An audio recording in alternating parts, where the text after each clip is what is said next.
Welcome to the Sci-Fi Continuum. I'm Stan, your narrator. Make sure you subscribe to our channel for more stories. The freeze-dried food was supposed to be chicken pot pie. It tasted like recycled cardboard. I was staring into my tray, contemplating the existential horror of military cuisine, when Sergeant Davis clapped me on the shoulder, nearly dislodging my fillings. "Cheer up, Rand," he boomed, his voice echoing in the mess hall. "Could be worse. Could be Tuesday's nutrient paste. That one tasted like a mechanic's glove." I grunted.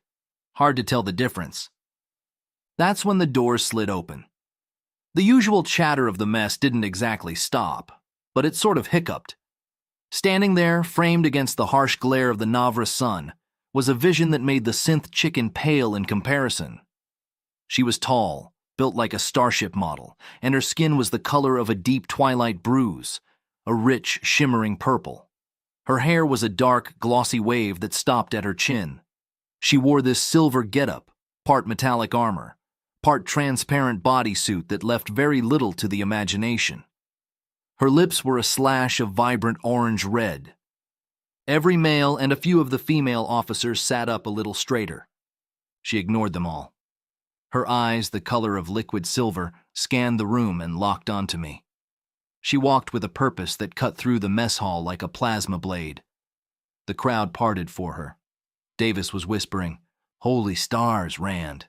Who'd you piss off in command to get that scent down here?" She stopped at my table. The silver accents on her outfit hummed softly. I stood up because my mother raised me right, even if my dad taught me how to brawl. "Officer Randall?" she asked. Her voice was like smoky velvet. "That's me," I managed. "Can I help you?" She didn't answer, not with words. She took my hand, which was a surprise, and placed it flat against her stomach. It was firm, rounded, and then I felt it. A firm, definitive little push from the inside. My brain stuttered. Then she looked me right in the eye, tapped her belly with her other hand, and said one word. "Yours." The mess hall went dead silent for a full 2 seconds before it exploded in a cacophony of whispers and choked laughter.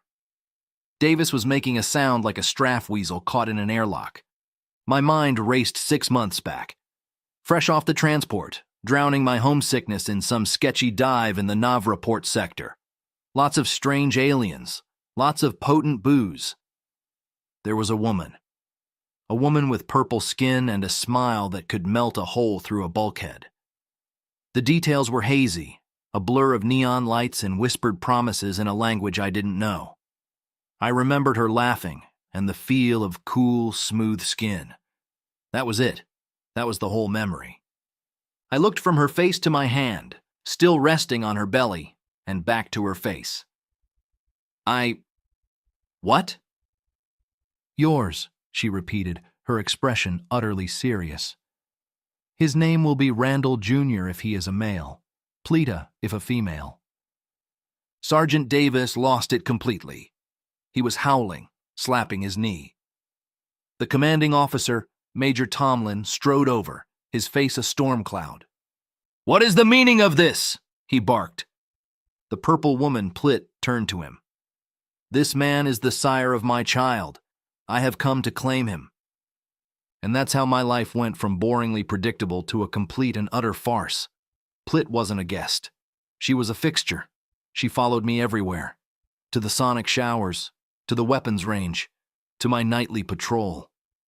She'd just materialize, a silent purple shadow with a baby bump, and stand there, watching me with an unwavering, silver-eyed stare.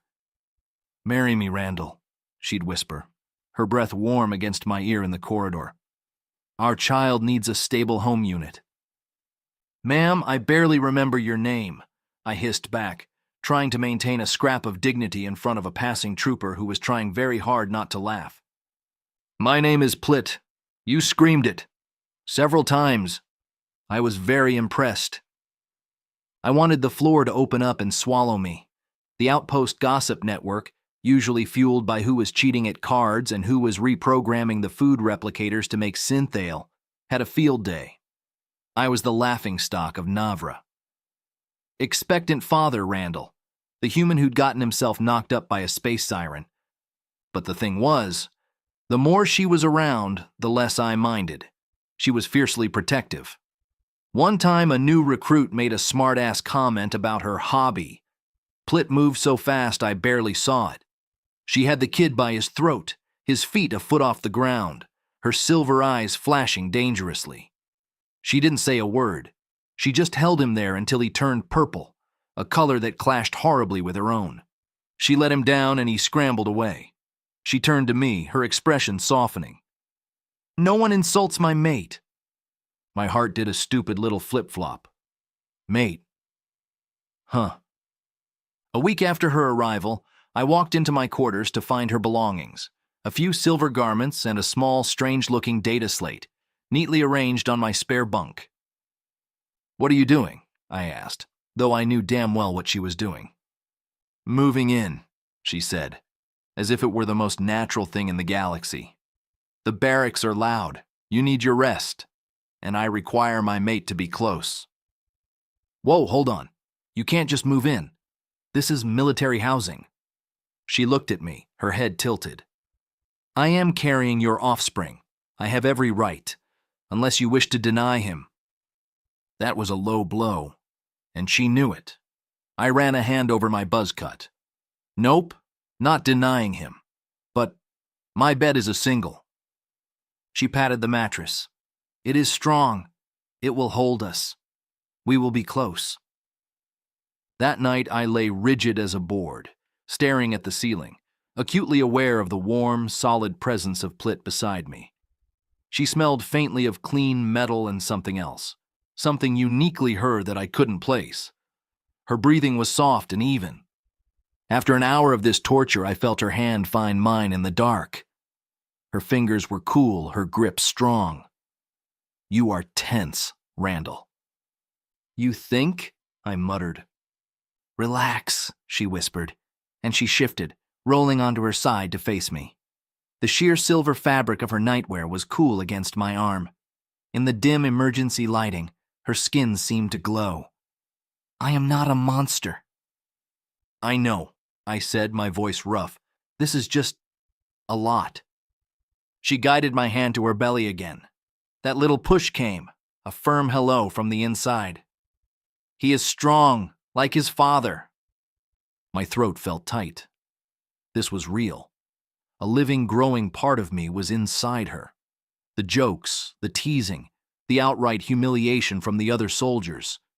It all faded away, replaced by a wave of something so powerful it almost knocked me over. Protection, responsibility, pride. I turned to her, my eyes adjusting to the dark. I could see the outline of her full lips, the curves of her body. I'd be lying if I said I hadn't thought about it, about our one blurry night together. She was magnificent. "Plit," I said, my voice barely a whisper. "Yes, Randall?" I didn't answer with words.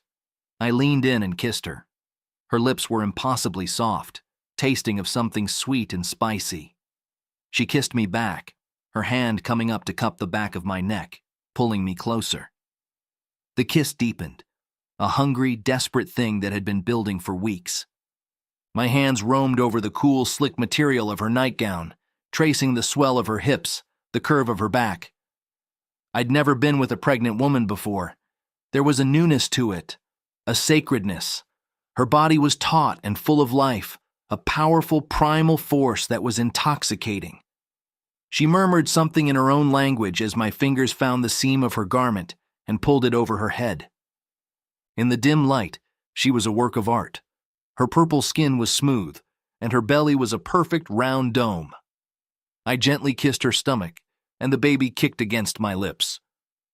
Plit let out a soft laugh that was more of a vibration. We came together then, a clash of heat and need. It wasn't gentle or slow. It was fierce and claiming. I worshipped her body with my hands and mouth, learning the landscapes of her. She was strong, wrapping her legs around me, her nails digging into my shoulders, pulling me deeper into her. The world shrank to just the two of us, the sounds of our breathing, the creak of the bunk, The overwhelming sensation of being completely and utterly connected. It was a frantic, beautiful mess. And as I shuddered against her, I knew with absolute certainty that this was where I was supposed to be. Weeks melted into a new kind of routine. The jokes in the mess hall died down, replaced by curious, almost respectful nods. Davis stopped calling me Daddy-O and started asking if Plitt needed any help carrying things. I was no longer the punchline. I was the guy who'd landed the incredible, powerful alien woman. And she was mine. Then came the day. Plitt woke me with a sharp gasp. It is time. Panic. Pure, unadulterated panic. I'd once stitched up a deep cut on my own arm after a bar fight, but this was a different league entirely. I hit the comms for the outpost medic while Plitt calmly paced the room, her face a mask of concentration. The birth was quick and, according to the stunned-looking medic, entirely non-standard. There was a lot of humming and a flash of light, and then a cry. A very human-sounding cry. The medic handed me a small, squirming bundle wrapped in a clean silver cloth. My hands were shaking as I looked down. He was perfect. 10 fingers, 10 toes, a dusting of dark hair. And his eyes. His eyes were not the silver of his mother. They were a plain, ordinary, muddy brown, just like mine. I looked at Plitt, who was propped up against the pillows, a sheen of sweat on her purple brow, but a radiant smile on her face. "He has your eyes, Randall," she said, her voice full of quiet triumph. I was speechless. I sat on the edge of the bed, looking from my son's face to Plitt's. The past few months flashed through my mind, the shock, the embarrassment, the laughter, the night in my bunk, the quiet mornings. It all led to this tiny, perfect person. Major Tomlin came by later, a stiff awkwardness in his posture. He cleared his throat. "Congratulations, officer. Welcome to the family, ma'am." Plitt just gave him that dazzling orange-red smile. Later that evening, the mess hall served a celebratory cake. It was still synth cake, but it was the best thing I'd ever tasted. I sat with Plitt, our son cradled in one arm, her hand resting on my shoulder. The outpost was loud, the same as always, but it sounded different now. It sounded like home. Davis came over, clapping me on the shoulder again, but this time it was gentle. "Well, I'll be damned, Rand. You're a dad." I looked at Plitt, who was watching me with those incredible silver eyes, full of a love I still didn't quite understand, but knew I never wanted to lose. I looked down at my son, who had fallen asleep against my chest. "Yeah," I said, a grin spreading across my face. "I guess I am." And for the first time since I'd landed on this dustball of a planet, I felt like I was exactly where I was meant to be. 3 years later, the chicken pot pie still tasted like recycled cardboard. Some things in the universe were immutable.